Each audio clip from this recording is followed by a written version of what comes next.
Yo, what's going on YouTube, and welcome back to another video for The Division. Now, if you didn't catch last week's video, then I spoke about bases and the concept of upgrading those bases and the opportunities that open up when you do so. If you haven't seen that, then be sure to go and check it out after this video, but in today's video, I want to do something a little bit different. I want to look to the future and talk about E3 and what, based on previous trends, we could expect to see from The Division, plus when we might expect it to release.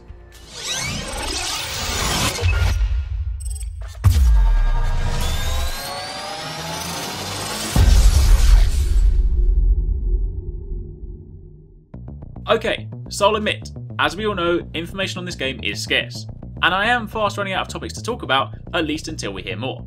So I thought I'd at least save some of my more informative videos for future weeks, and this week instead put out some healthy speculation.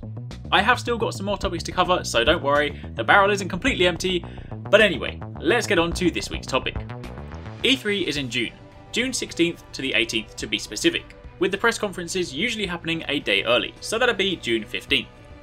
The last time we really saw, albeit behind closed doors, anything substantial from The Division was Gamescom 2014.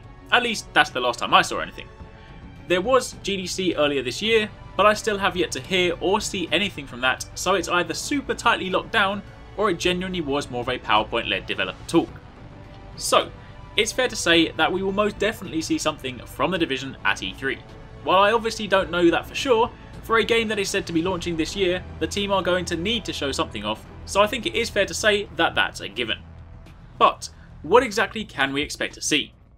Obviously a trailer of some sorts, that goes without saying, ideally with some serious new gameplay to show off how things have progressed since both 2013 and 2014.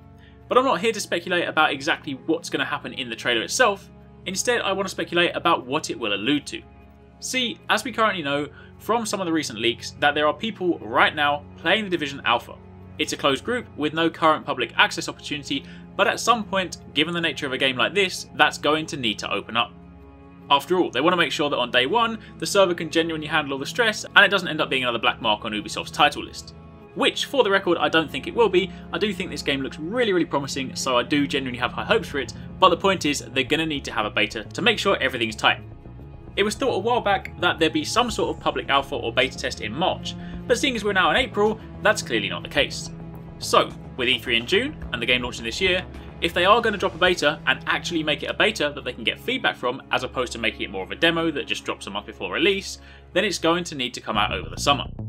Let me stray away from The Division for just a moment. Take a look at this. What you're seeing here is a snippet from Destiny's E3 trailer from last year. I'm not going to show you the whole trailer because that's not the point, but take a look at the end. At the end of the trailer, they announced the upcoming beta. They then released a beta trailer a month later, and in July the beta began. This, my friends, is exactly what I'm expecting to see from The Division at E3. Not only will we then get to see some new gameplay from a trailer, but we'll also get a date other than launch to look forward to. And if the beta is sooner rather than later, then it provides genuine real-time feedback that the team can then use before release for the final game. So, that's E3, now what about launch? Well, we know, having heard it from the team themselves, that the game is coming out this year. Not this financial year, this actual year, i.e. 2015. So, whereabouts can we expect it? Well, publishers are clever, and they usually like to try it where possible to avoid other big titles. But in addition to that, they also like to try and avoid their own. So, what does the end of the year look like? Obviously, we're missing some key dates right now, and we'll likely find out a lot more at E3 and over the coming year, but what we do know is that this year will yield another big Call of Duty, and Call of Duty normally drops in November. There will also be Halo 5, and Halo also usually launches in November. There will also be a sizable Destiny expansion akin to a new game, which will likely drop in September. And then, on the Ubisoft spectrum, there will likely be a new Assassin's Creed, plus there is also Rainbow Six Siege.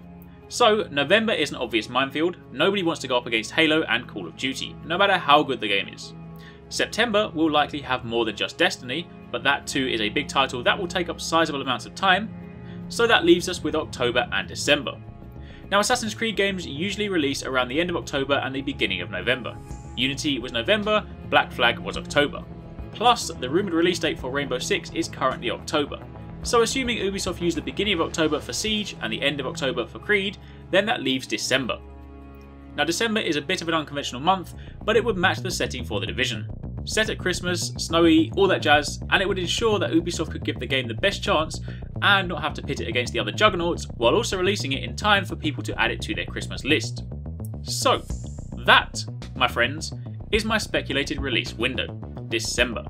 As for a date, well, that's anybody's guess. I'd say early so that people can still buy it for Christmas, but speculating dates is far too specific for my liking. And with that brings me to the end of this video. Let me know in the comments down below what you guys think, and if you agree with some of my speculations, or whether you think I'm just talking complete rubbish. Either way, it'll be good to hear what you guys have to say, but thank you very much for watching, take it easy, catch you next time, peace out.